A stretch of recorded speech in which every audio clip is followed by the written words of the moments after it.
Kathy. She's calling from Idaho. KMEI. Hey, Kathy, how you doing? What's going on? Kathy? Yeah, hi. Yeah, can you hear me? Okay. Yes, I can.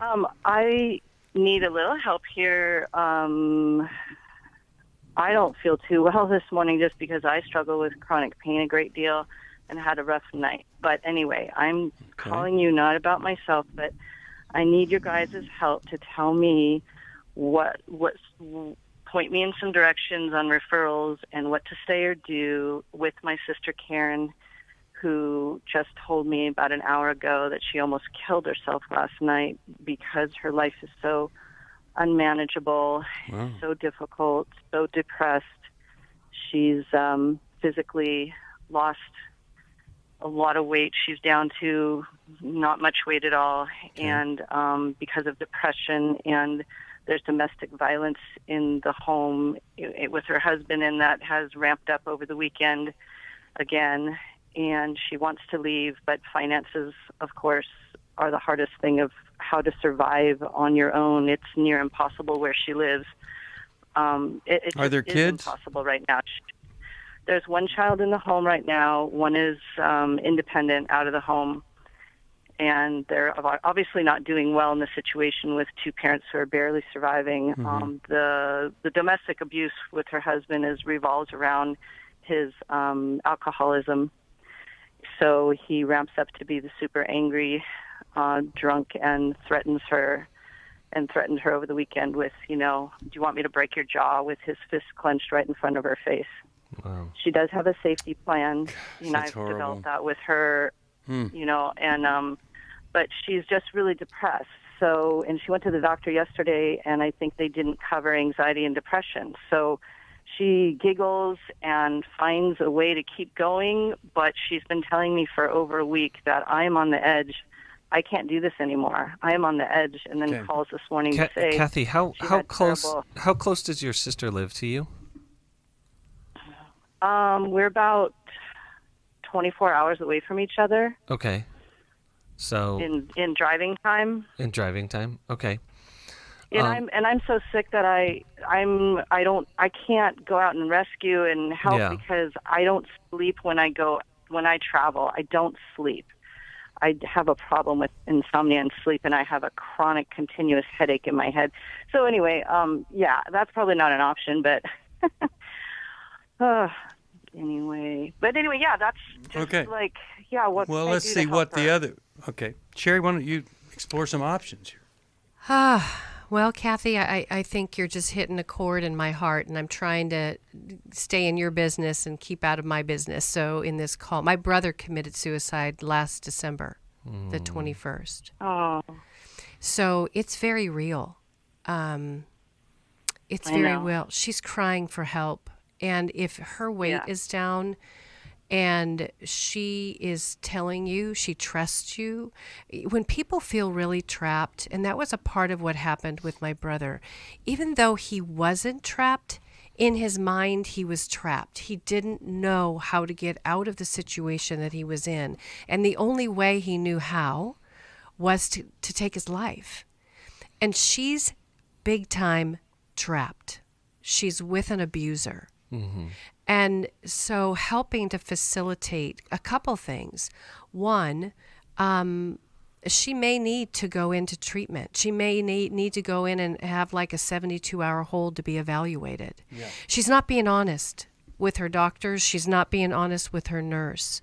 And do you know the doctors and nurses? Do you know who she just saw yesterday? I do not know their names, but I could get them. Yeah, I would call them. And I would let them know that she's been suicidal for the last week. She didn't tell them that yesterday. I would alert them to that.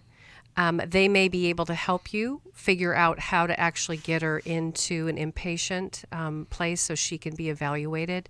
The other place is and I love that you helped her figure out a safety plan. She may need a step further than that, especially if he abused her this weekend. She's going to need a safe place. Mm-hmm. And that may be a domestic violence shelter. That may be your home. That may be some other place, but she's not well.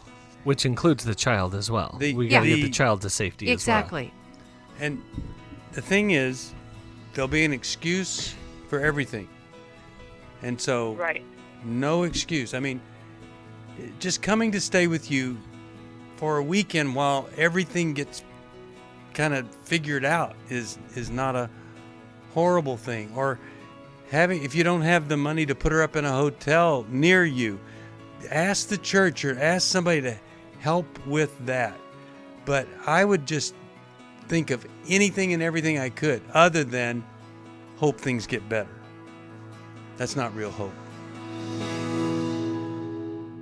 We are back, and we're just got a couple of more things we want to say here to Kathy, and we're saying it to anybody really who has somebody that is at a point where they're being abused, they're stagnant, or they're just stuck, and they need some help here. And they're suicidal. Yeah, I want to say one thing before Chris wraps here. I think the hardest thing for people to deal with once a loved one commits suicide is 100% of us ask what we could have done. Yeah, that's right. What more we could have done. And what I would hate for you, Kathy, is for you to be left with this, oh my gosh, I didn't do any of these things because I didn't know what to do. And that's what but we're going to give you a 3-point plan here that you could start today to start intervention. And I'm sorry it's fallen in your lap.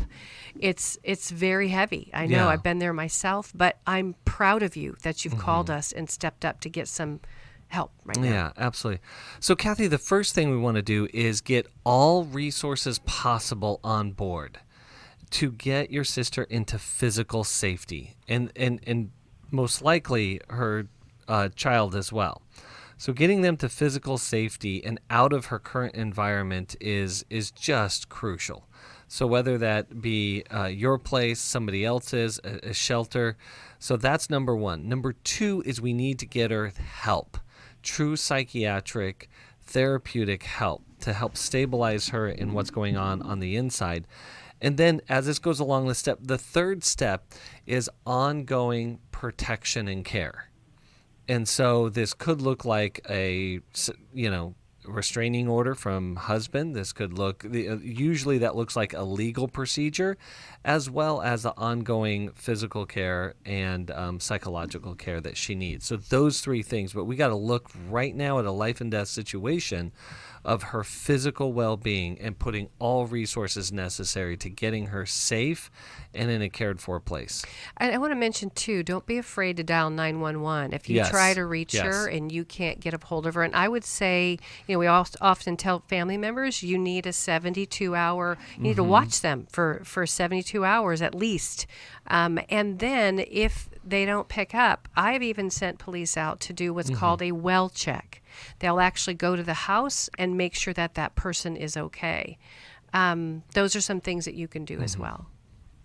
All right, I hope that's helpful. I'm really glad you called. I'm going to send you, just our way of blessing your life, I'm going to send you a Restoration Bible, and I'm going to send you Understanding and Loving a Person That Has Depression. Hope and pray something there is going to help.